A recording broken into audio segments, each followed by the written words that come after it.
Good morning, everybody. This is another edition of the Passball Show, brought to you by JohnPielli.com, as well as St. Aloysius Church and School in Jackson, New Jersey. Lots of stuff we're going to get into today in the world of baseball, sports, and unified America. Just a reminder, if you're interested, please give the show a call. Number is 732-364-3598. You can also comment on the Facebook Live or Periscope feed. If you saw the little teaser in regard to some of the topics we're going to hit up today, we're going to talk a little baseball in a little bit. Not your conventional Bryce Harper, Manny Machado talk, but a couple valid points that I really feel that need to be made as we get closer to the signing of these two players. And I think this is something that you're going to see that's very imminent.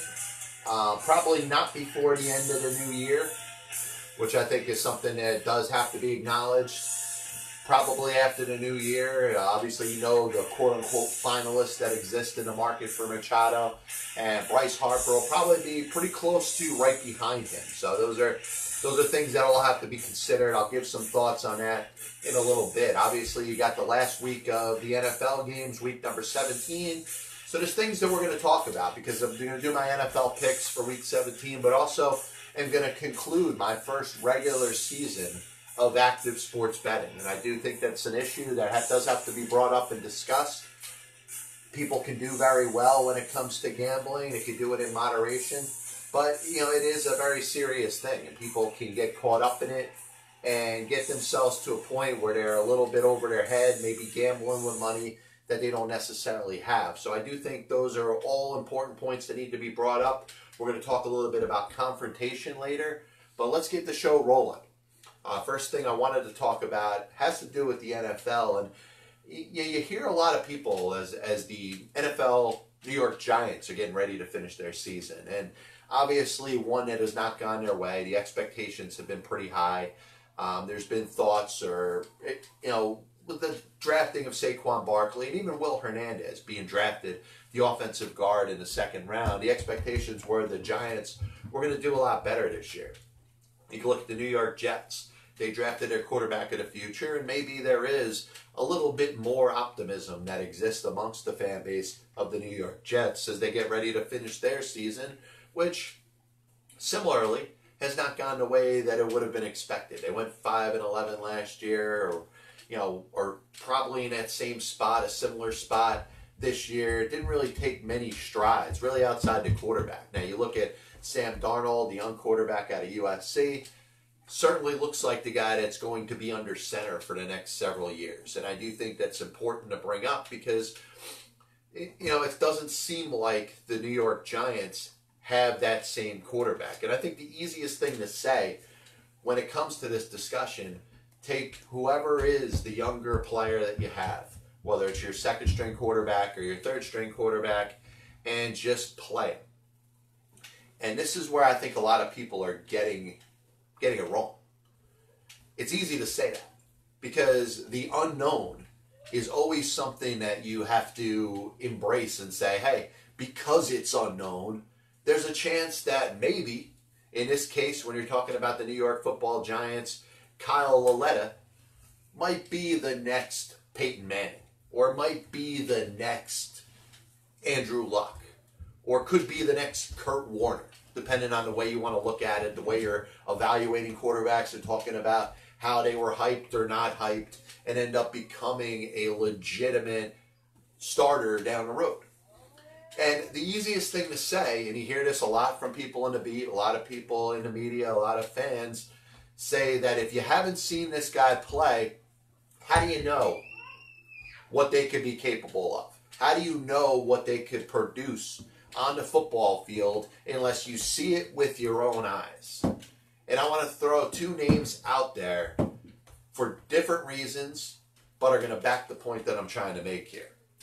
Christian Hackenberg was a very high draft pick of the New York Jets a handful of years ago. Christian Hackenberg, based off of where he was taken in the draft, you would figure at some point the New York Jets would put him on the football field and let him guide the offense of the New York Jets. And it never happened. And it didn't not happen because of negligence. It did not happen because the Jets, as a lot of fans will say, and a lot of people that criticize the Jets in the media would say, it's not that they were out of touch. You got a similar situation last year with the New York Giants and Davis Webb. Davis Webb, very high draft pick. Eli Manning in a season that was ridiculously underperforming. It was a terrible year. No way anybody thought the New York Giants would have gone 3-13 last season. Eli Manning, for the first time in his career, was benched, ending his consecutive game streak. And I understand a lot of people were pissed off because Geno Smith got the start and not Davis Webb. Now, Davis Webb did not get on the football field. Neither did Christian Hackenberg. And here's why I'm going to tell you that perhaps Kyle Lauletta should not be on the football field either. There is nobody that understands what they got when it comes to a player, and when it comes to the NFL, more importantly, a quarterback, than the team that happens to employ it. In fact, if Kyle Lauletta, as we hit the opening point of the Pass Ball Show today, just a reminder, brought to you by JohnPielli.com, as well as St. Aloysius Church and School in Jackson, New Jersey. And just a reminder for me to tell you that after the new year, we're going to be welcoming in a new sponsor to the show. So, Kyle Lauletta, Davis Webb, Christian Hackenberg.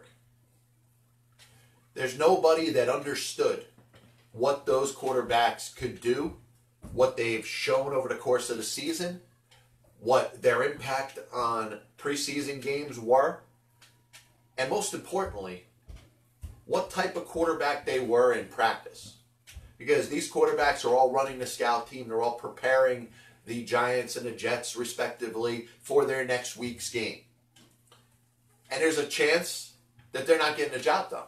There's a chance that the Giants and the Jets in these respective situations are looking at these quarterbacks and saying, well, you know what? We're not getting a lot out of them. I'm not really impressed with what it is that I'm seeing. So if I'm not impressed with what it is that we're seeing in practice, then how am I going to be confident enough to want to see what this player can do on the football field in front of however many fans are at the stadium or watching on TV? Now, these same fans that are at the stadium and watching on TV want to see what these quarterbacks can do because it's the unknown. And you've heard it said many times, the most popular player on an NFL football team is the backup quarterback. You know why? Because the backup quarterback never plays. And usually, when the backup quarterback plays, they get exposed, and all that, that honeymoon stage where you think this guy is so great goes right down the waysides and into the toilet. I'm trusting the New York Giants, and you may be, if you're a Giants fan, you may not want to trust the New York Giants. You may want to see everything they did. They brought in a new coach. They brought in a new general manager. And if they're lucky, maybe they could win their sixth game this Sunday against the Dallas Cowboys. If not, then they're going to finish 5-11, which is not much of an improvement from the 3-13 season last year. Like I said, if you're a Giants fan, you got the right to be upset. But this has to be mentioned. The fact that you're just going to put a quarterback out there just to see him doesn't mean he's going to be any good. Doesn't mean the New York Giants think he's any good. Because look at what happened last year. The Giants released Davis Webb after training camp. If Davis Webb was so good, he'd be starting for somebody in the NFL. He'd be on a team that would give him a progressive path to be a starting quarterback in the National Football League. That hasn't happened. Christian Hackenberg, for a couple of years, Jets fans were going crazy. Why don't you put this guy in a game? You drafted him with such a high draft pick. If this guy was so good, he'd be on an NFL roster right now. He wouldn't be getting the Alliance of American Football. Almost like the minor leagues of the National Football League. The developmental leagues. I mean, this guy can't even make a practice squad. So why would I, if I was a New York Jets fan, want to see this guy on the field to see what he could do? Sometimes you have to trust the respective organizations and the teams that these guys play for. And if the Giants, in this case, when it comes to Kyle Lauletta, don't think that he is ready or good enough to help the New York Giants, or can help the New York Giants in a way that can impact their decision as far as who's going to be their quarterback for next year, then I trust the Giants not playing him. And if Eli Manning ends up playing all 4 quarters in a game, whether it's close or lopsided or whatever, I'm trusting that the Giants know what they have in Kyle Lauletta. Enough to a point where I know that I don't need to see him. And you as a Giants fan, or you as a person that covers the Giants on a beat for the media, don't need to see him either. Because the Giants have seen everything they needed to see. Like I said, it's easy to compare Lauletta to Davis Webb and Christian Hackenberg in this instance. If the Giants aren't impressed, and remember, obviously the guy had an arrest, he had some kind of problems, either getting to practice or driving and Weehawken. So there's off the field issues. But most importantly, if he has not gotten himself to a point where the Giants are wowed enough with him in practice to say, hey, maybe I do want to see what this guy can do on the football field, then I trust that the Giants are probably going to move on for Kyle Lauletta, or at the very least, going to want to see him sit another year where maybe he could develop and get a little bit better. This copyright and broadcast is authorized under internet rights granted by the World Wide Web and is solely for the entertainment of our audience. Any publication, reproduction, or other use of the pictures, descriptions, and accounts of this show without the express written consent of the Passball Show, JohnPielli.com, and John Pielli LLC is prohibited. Any commercial or other use of the program, such as by charging admission for its showing, is similarly prohibited. So I wanted to get into a little baseball talk because I think this is going to be the last show that we're going to be able to talk about the free agency of Manny Machado and maybe even the free agency of Bryce Harper. I do feel that Harper's market is not necessarily as pronounced as Machado's is, and because of that, there may be a little more time before Machado ends up coming to an agreement and signing on a dotted line with the next team that he's going to play for. You've heard reported that Manny Machado went out there, visited the White Sox, he visited the New York Yankees, and he visited the Philadelphia Phillies. The Phillies expected to spend stupid money, the Yankees being the team that Machado, quote-unquote, wants to play for. And you heard me last week talk about that Yankee discount. And obviously Brian Cashman, one of the more shrewd negotiators that are out there when it comes to, really general managers in all of professional sports.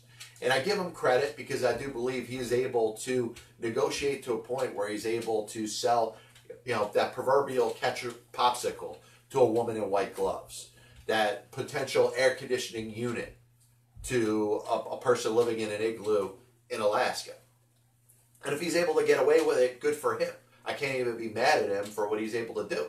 He's got Sonny Gray, who is a pitcher that obviously has failed as a New York Yankee. His goal is to sell another team that this guy could be a legitimate ace and maybe get a good package of players in return. That hasn't worked up to this point, so I think that'll be a big challenge.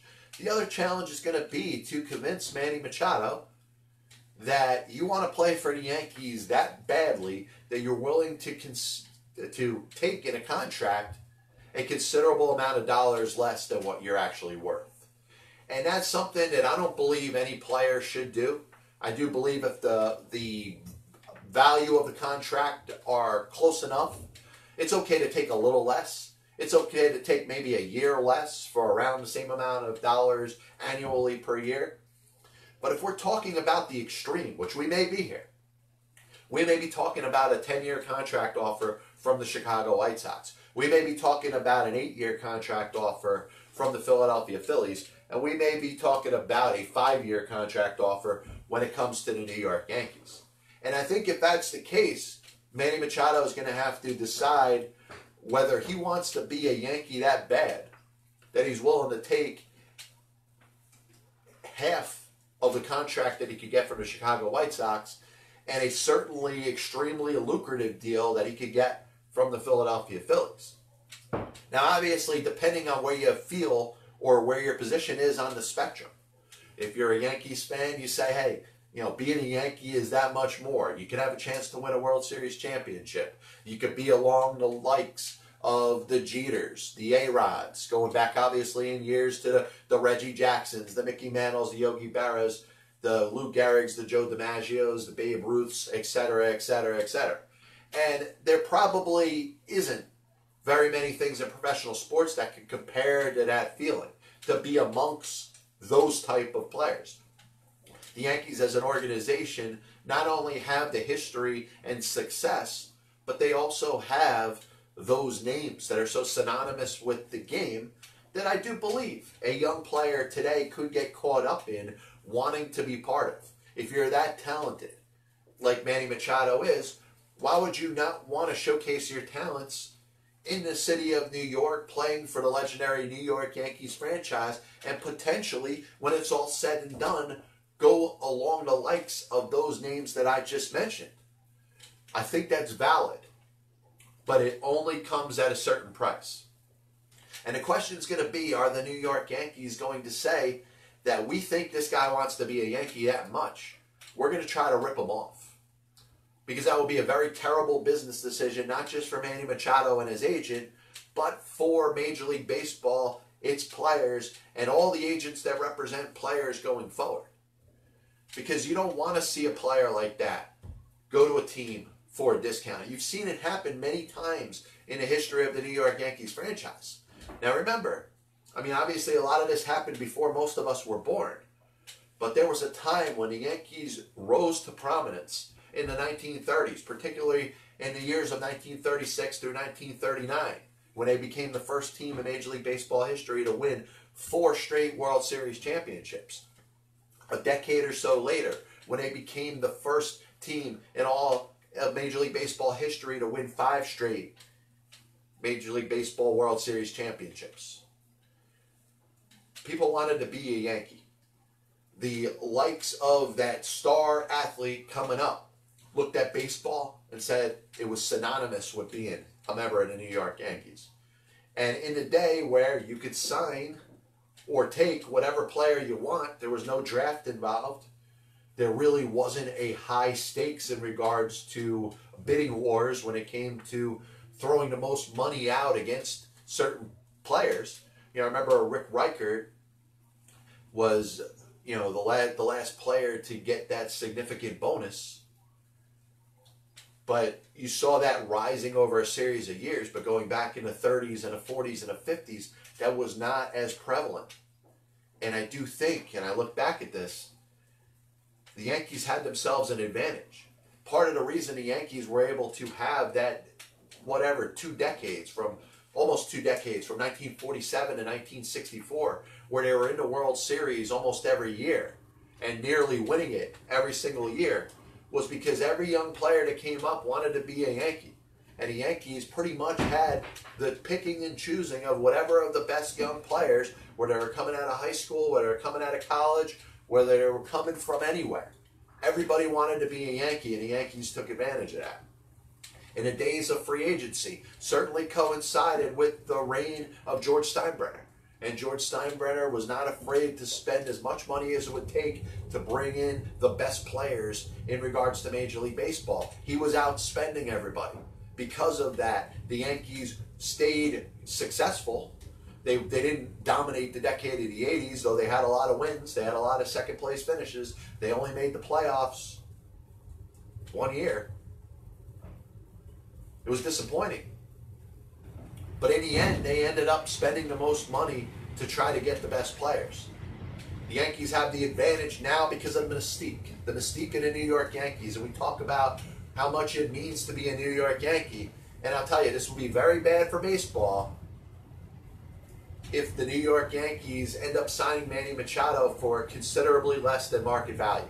And I think in the end, he's got to make the best decision for himself. And if he's leaving $150 million in 5 years on the table to sign a deal with the New York Yankees, it's not good for the sport. If the Yankees come to some sort of middle ground and give him an 8-year contract, pay him very well, then I think you would get the player for what he's worth. Sliding over to Bryce Harper. And this is something that I've thought about too, and when it comes down to it, I really do feel the Yankees are always in the mix when it comes to a big player. I don't look at them, and I think maybe for some reason they don't sign Machado. Maybe they turn their attention to Bryce Harper. You look at their outfield with Aaron Judge, and I still consider Giancarlo Stanton an outfielder. You may not. But Aaron Hicks is there. Brett Gardner's there. Clint Frazier's there. There's this guy by the name of Jacoby Ellsbury, who the Yankees are still paying to be part of their team. So if a situation came up where the Yankees could and needed to sign Bryce Harper, I think they would. If they negotiate with Manny Machado, he decides to go to the Phillies because they're paying him more money, and the Yankees don't want to come to the table to give him the type of contract that he feels he deserves, I think they'll shift their attention to Bryce Harper. Bryce Harper, to me, likely seems headed to the Philadelphia Phillies. Be a good match for him. You've heard the talk about both Machado and Harper, and I don't know how true it is. Maybe both of these players are not enamored with the city of brotherly love. It's possible. In the end, the only thing that's going to change that is money. Money's going to talk. Money's going to make a big deal when it comes down to whether these guys sign with the Phillies. Now, they're not going to have to overpay, but they're going to pay them what they're worth. And if in the end the Philadelphia Phillies are offering one or both of these players that type of contract that they're looking for, there's a good likelihood that they will end up signing with the Phillies. So that's one thing I'm going to dismiss right away. This thought that neither one of these players want to play in Philadelphia with the Phillies. If it comes down to it in years, if it comes down to it in contract dollars, average annual value, total dollar amount, if the Philadelphia Phillies are at the head of the class, I think there's just as much of a chance that either one of these players will be playing in Philadelphia. Last thing I wanted to discuss. There's some speculation going back maybe to the beginning of the offseason. Certainly is not a big deal right now. It's not part of the fodder. It's not part of the discussion. Nobody's discussing this at the very moment in regards to this even being a possibility. And that's Bryce Harper signing with the New York Mets. Maybe when the offseason started, Brodie Van Wagenen, as he took over as the general manager of the Mets, could have possibly put some sort of plan together to get Bryce Harper. Unfortunately, and even hearing his comments a couple weeks ago to say, hey, a play for a player like that would need a lot of different other things to be worked out. The only scenario that I could have seen made sense is if maybe instead of acquiring Robinson Cano, the Mets found a way to shed the contracts of Jay Bruce and Anthony Swarzak without picking up Cano and maybe freeing up that dollar amount to throw at Bryce Harper. The fact that that didn't happen, the fact that the Mets have committed themselves to paying Robinson Cano $20 million over the next 5 years means under no circumstances and there's no chance that Bryce Harper is going to sign with the New York Mets. And you know what? The Mets don't owe you anything as a fan. They have a right to put the best team on the field. They should do that for you. But in the end, you have the right to buy season tickets or single game tickets or support the team in any way, shape, or form that you choose. And if Bryce Harper not signing with the New York Mets is as much of a slap in the face as you consider it, then you could turn your allegiance elsewhere. You don't have to invest the money in going to games. You don't have to invest the money and the heart and everything, the passion behind it, in being a fan and wanting to see this team do well. But the last thing the Mets have to do is give you an apology for not signing Bryce Harper. Now, looking at the offseason, do I think up to this point, with the additions of Robinson Cano and Edwin Diaz and Jeurys Familia and Wilson Ramos, do I think that this is a top-of-the-league team?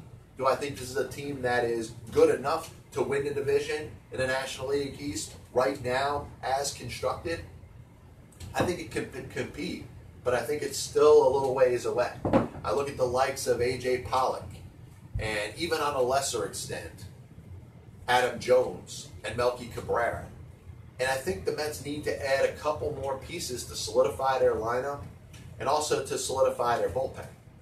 And there was one proposal that I was thinking about, and I do want to get it, and I'll put it out on Twitter, probably to get laughed at, but I do think if you're looking for a pure center fielder, why not go after one of the best young talents in the game? One of the best young talents that has not necessarily kicked his game in the highest gear yet. And I'm headed over towards Minnesota, and I'm talking about Byron Buxton. Byron Buxton, the number 2 overall pick behind Carlos Correa, what was it, 2012? with the Houston Astros going to the Twins with the second overall pick, would be a very good player to take a shot on. Now, if you're a Mets fan, you say, hey, the history of being a Mets fan shows that every player that comes to the New York Mets isn't any good. And Byron Buxton's coming off of a season where he was injured last year. He only played in a handful of games. But in 2017, looked like he was on his way. So how would you go out there and make a trade for a player like this? Now, also, you have to factor in, would the Minnesota Twins be open-minded enough to make a trade for a player like this? Now, if they would, they need to get something valuable back. And I'm not going to give one of these corny WFAN trades where I say, I want to get something good for the New York Mets, and in exchange, I'm giving up a handful of what I don't need. The Mets' #1 overall prospect is shortstop Andrés Giménez. And he is there, probably blocked, if Ahmed Rosario as a shortstop ends up being what he's expected to be. Giménez was judged, and some discussion was made of whether he would be ready to be the opening day shortstop and maybe being a regular for the Mets next year at the position. I think from a defensive standpoint, he is ready. Now, he's only 19 years old. He's going to be 20 pretty soon. This is a player that, if Ahmed Rosario had been shipped to the Miami Marlins as part of a package to get JT Realmuto, would have probably been the Mets starting shortstop at some point next year. He's rated as the #1 prospect. And the question would be, would the Minnesota Twins be interested in taking on a player like this? He certainly shoots right up the charts when it comes to the Twins' top prospects, and is a guy that is expected or should be expected to be playing baseball at the major league level in 2019. So, if the Twins are interested in that, then you may expand the deal a little further from that. And I think this is what you're going to have to do, because if you acquire Byron Buxton, there's no reason for you to have Juan Lagares. And to sell Juan Lagares off to another team, you're probably going to have to take on some salary in some way, shape, or form. So here's what I propose. Juan Lagares goes from the Mets to the Twins, but with that, the Mets take back the final year of Addison Reed's contract. So what the Mets end up getting back in this proposed deal is Byron Buxton, a guy with, extreme potential to be a 5-tool type of player, and a guy who's going to definitely play good defense in center field, and may be a hitter that you could put in the middle of your order as you go down the road. You get another bullpen piece, a guy in Addison Reed, who has proven he could play in New York. He spent 2 of his best seasons with the Mets. He goes up, you put him in there with Familia and Edwin Diaz, your bullpen is pretty set, and you free yourself the Juan Lagares contract by taking on Addison Reed's. So Byron Buxton and Addison Reed from the Twins to the Mets in exchange for Andrés Giménez and Juan Lagares. I'll put that up on Twitter. Let me know what you think. This is the famous Budweiser beer. We know of no brand produced by any other brewer that costs so much to brew and age. Our exclusive Beechwood aging produces a taste, a smoothness, and drinkability you'll find at no beer at any cost. We're going to get into that time frame where we're going to start to do our NFL picks. So that's coming up. This is the last week, week number 17, when it comes to our NFL picks. So let's get the music playing in the background. Really, over the last 5-6 weeks, the PBS picks have kind of kicked into gear. Some of them have been random. But if I have a little time towards the end of the show, we're going to talk a little bit about some of the lessons that I've learned when it comes to gambling. And this has really been my first year of gambling through an entire football season. So we'll talk about that in a little bit, moving right into the games. And honestly, I wanted to select some games that had playoff implications this year. And the first game I'm going to start out with is the Houston Texans at home against the Jacksonville Jaguars. And what really makes this interesting to me, and what makes it to a point where I really feel like this is going to be an interesting game, is the Houston Texans can do as much as be the number 2 seed in the AFC. They can do as little as maybe being the number 6 seed in the AFC. Now, it was great for them. They clinched the playoff spot. This was a team that started out 0-3, ran off 8 straight wins, put themselves in the driver's seat. But they're in a very competitive division, a division that really can go any one of a number of different ways. And the one team that's in that division that isn't getting any credit at the moment, probably doesn't deserve any credit. They've had a miserable season. They've done a god-awful job. This is a team that was expected to be a Super Bowl contender this year, and they're sitting here with over 10 losses and one of the worst teams in the entire league. And, of course, I'm talking about the Jacksonville Jaguars. I'm going to tell you this. I believe in the Jaguars this week. Now, you could talk about a scenario where things may just be going to shit. Maybe the organization is on its way through a major shuffle. Maybe there's going to be a firing of the coach. They're obviously going to have to look pretty deeply into what they want to see from the quarterback position next year. Blake Bortles, they signed him to a big extension. He's likely to be cut, but Bortles is back on the field this Sunday. And what's very important about Blake Bortles being on the field this Sunday is the fact that not only is he playing for the Jacksonville Jaguars, but he's playing for his next contract. There are 31 other teams out of the 31 teams. There's a handful that are going to be considering anybody as an option to be their quarterback next year. Blake Bortles has got a lot to play for.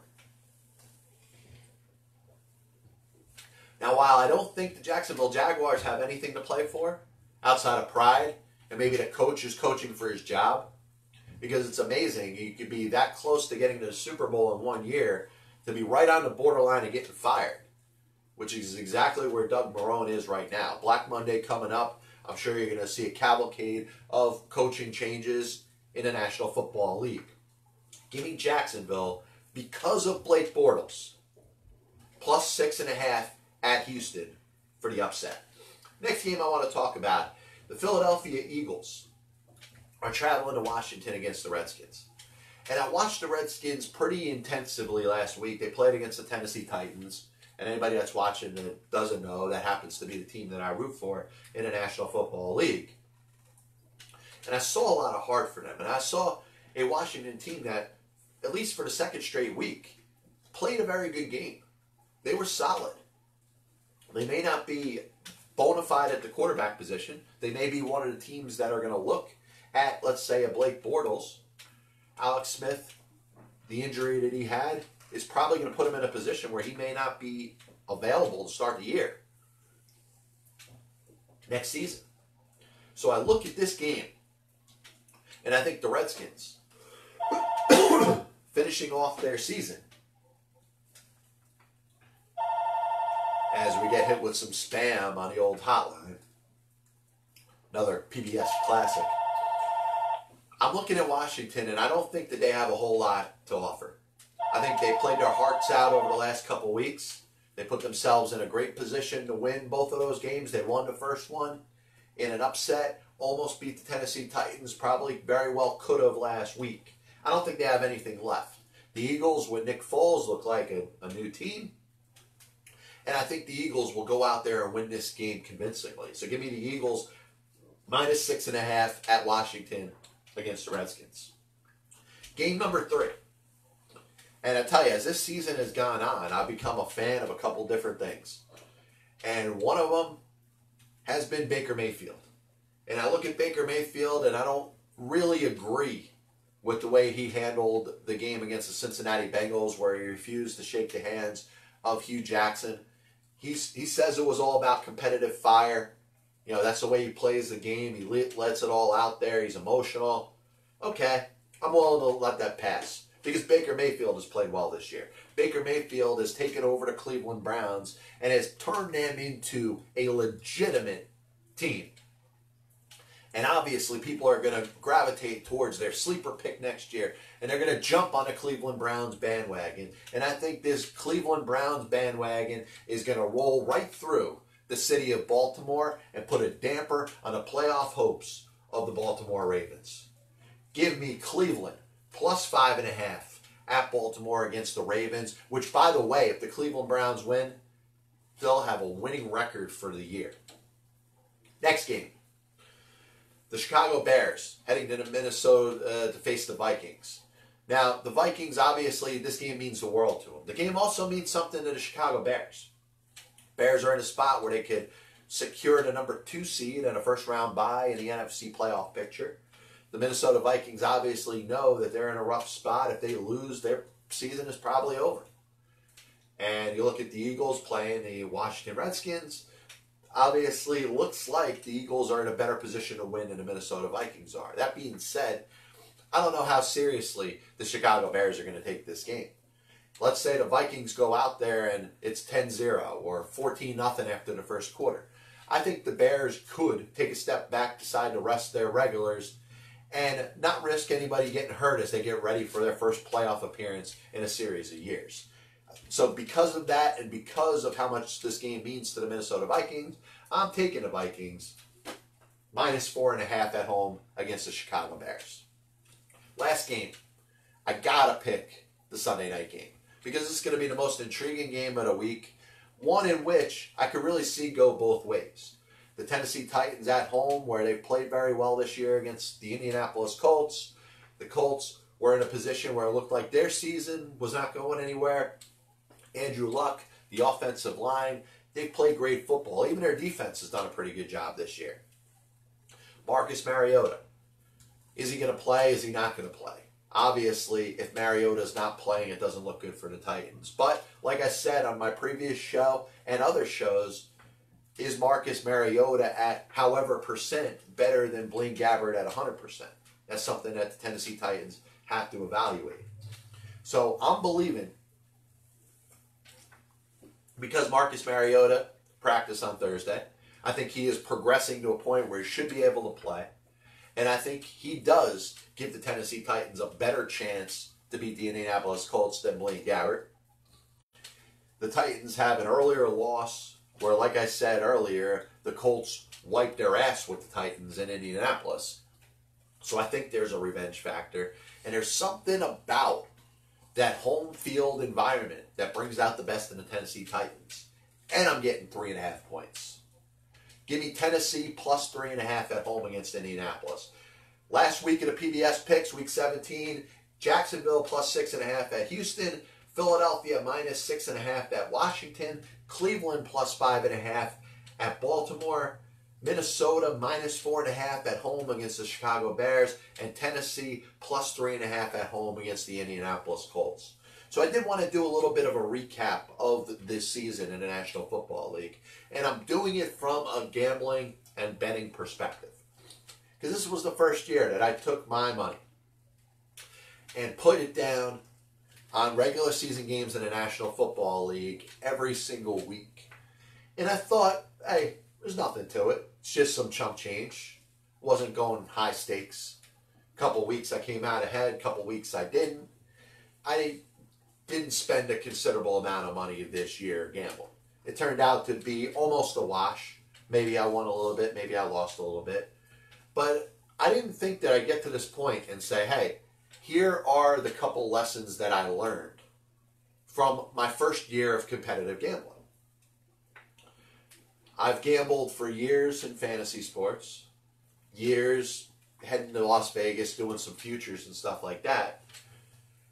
But there's a couple things about betting on the NFL that kind of stood out to me. The point spreads, number one, which I mentioned on this show before, for the most part seem to be so spot on.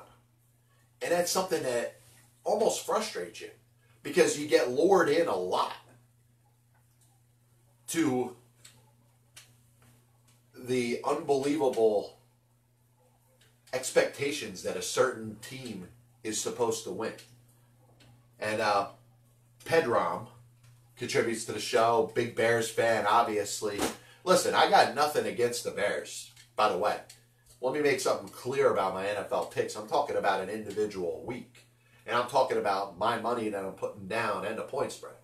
That to me is a lot more than what I think about each individual team. The Bears, very well, could have a nice run in the postseason. Their defense is fantastic. It's the best in the NFL. So I'm not knocking the Bears at all when I'm doing my NFL picks here. I'm looking at how much this game means to Minnesota And I'm talking about my bet that I'm putting down on the game. So if I think that there's a better chance that the Minnesota Vikings will win by 5 or 4 points, I'm leaning towards 5 points because that's what I'm putting my money on. And lastly, the Bears have been an extremely impressive story this year. And honestly, if you look at the NFC, what do you really look at? Do you look at the Rams? Do you look at the Saints? Are you really that scared of either one of those teams? Because I've seen both of those teams in a big spot on nationally televised games this year and in the playoffs last year come up small. So if I was a Bears fan and if I was the Chicago Bears, I'd look at the NFC this year being my best path to get to a Super Bowl. And I'd say, let's do it this year. So I'm actually looking at the Bears as a team that I think can get to the Super Bowl. Moving on. So we're talking about lessons that we learned from gambling this year. Point spreads. They're spot on. And it's amazing that I would say that point spreads are spot on to a point that they almost lure you in. You're looking at a 6.5 point spread, let's say it's Broncos, Ravens, and you feel that the Broncos are getting dismissed. The Broncos aren't getting enough credit, and you bet on the Broncos. And then the Ravens end up winning by 7 or more. It's almost like when it comes to the betting lines, and you know the betting lines are controlled one way or the other as a pendulum by the bettors. If it starts out at 2, a bunch of people bet one side, it's going to go either closer to 0 or closer to 3 or 4. So the bettors are actually controlling the lines as they're set up. Now, the bettors a lot of times are lured in and end up losing their money. And that's what happened a lot this year. If I said there was one thing that hurt me the most, those games that I thought the lines were wrong on were really right, and I probably should have stayed away from them. Number 2, the next lesson that I learned from gambling this year is that any bet, regardless of what the point spread is 50-50. And even if you're taking the team straight up, if you're involved in one of those office pools at work where somebody has printed out the games and you're just circling who the winner is going to be and there's no point spread involved. Each game, regardless of what the point spread is, regardless of how better one team on paper seems to be than the other team,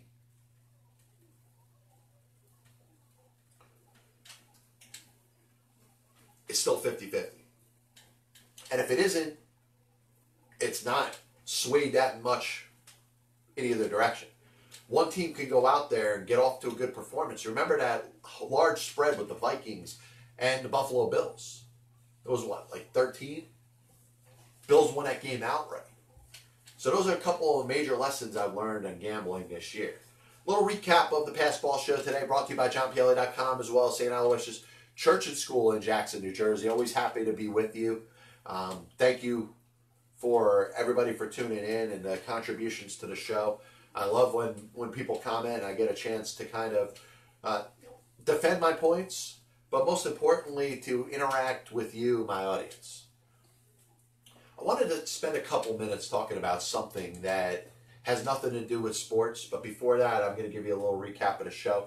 Young quarterbacks, especially when it comes to local teams, Giants, Jets, Eagles. There's this thought that you've seen whatever you're going to see out of your starting quarterback. And whether it's Eli Manning with the Giants, whether it's last year it was Josh McCown with the Jets, whether it was Eli Manning with the Giants last year, and there's this young guy who has never played before, you want to see as a fan, you want to see as a person that's following from the media, you want to see as a person that's covering the team on the beat what this young guy can do. Yet we're neglecting to try to judge and give the team that has the rights to the player, that sees the player every single day and knows exactly what this player is about, the benefit of the doubt in judging said player. And it happened last year. Davis Webb, all you heard is people crying that Davis Webb didn't get a chance to play. Davis Webb didn't get a chance to play. What if the Giants, from their own opinion, from the assessment and watching of this player, saw that this player was no good.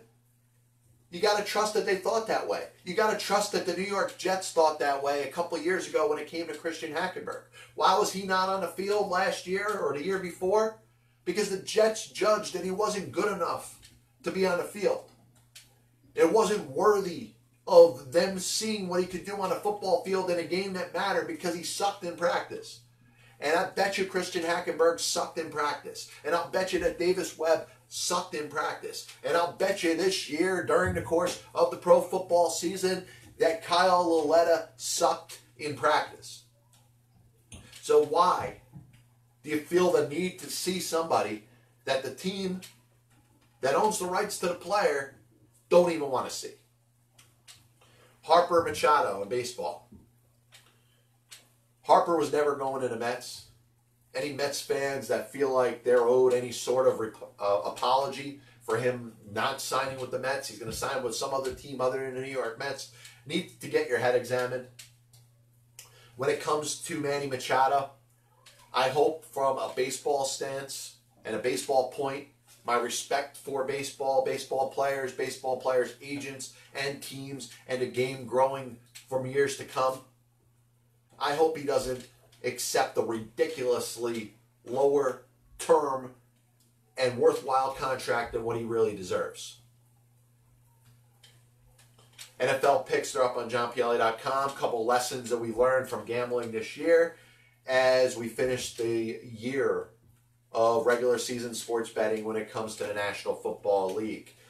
Last point I'm going to make, and I'll make this pretty brief, comes from the word confrontation. And I put that as one of the titles of the show. And, you know, as we move into the world of nobody's listening, which we obviously know, we're getting to the point, end of the program. If you listened from the beginning, you probably turned it off by now. If you're tuning in, you tuned in at just the wrong time. Because I'm going to talk about confrontation. And confrontation, as it's set out to be such a macho thing and such a tough person thing, that if you go out of your way to be tough and have enemies and fight enemies and make it about you being so much more dominant, does that really make you a higher ranked person? And you find that people that have issues with others, that are always talking about how this person doesn't like them, that person doesn't like them, it's their choice in their way that they decide to handle themselves. They decide to be confrontational as opposed to diffuse.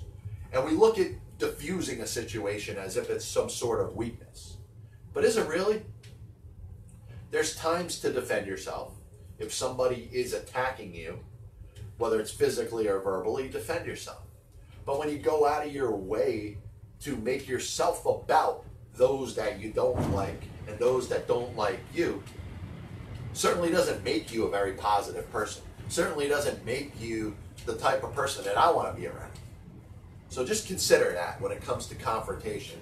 Sometimes it is better to diffuse unless you're in a situation where you're absolutely defending yourself.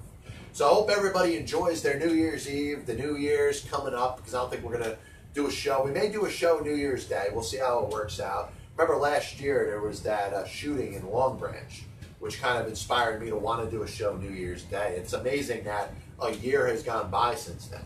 Since we rebooted the Pass Ball show and have been going on a couple times a week, you know, it's been well over a year. So I do thank everybody for tuning in. It's been a great year for the Pass Ball show. As we go into 2019, there's going to be some more guests we're going to bring in. We're going to talk about a lot of stuff going on in the world of baseball, sports, and unifying America. I put my article together, and actually I'm having it edited when it comes to black managers. I brought a lot of interesting things and caveats in regards to that. And still think it's amazing that out of the 30 MLB teams, 1/3 of them, 10, have still never had a black manager. We're going to talk about that after the new year as well. So I do, as always, want to thank everybody for tuning in.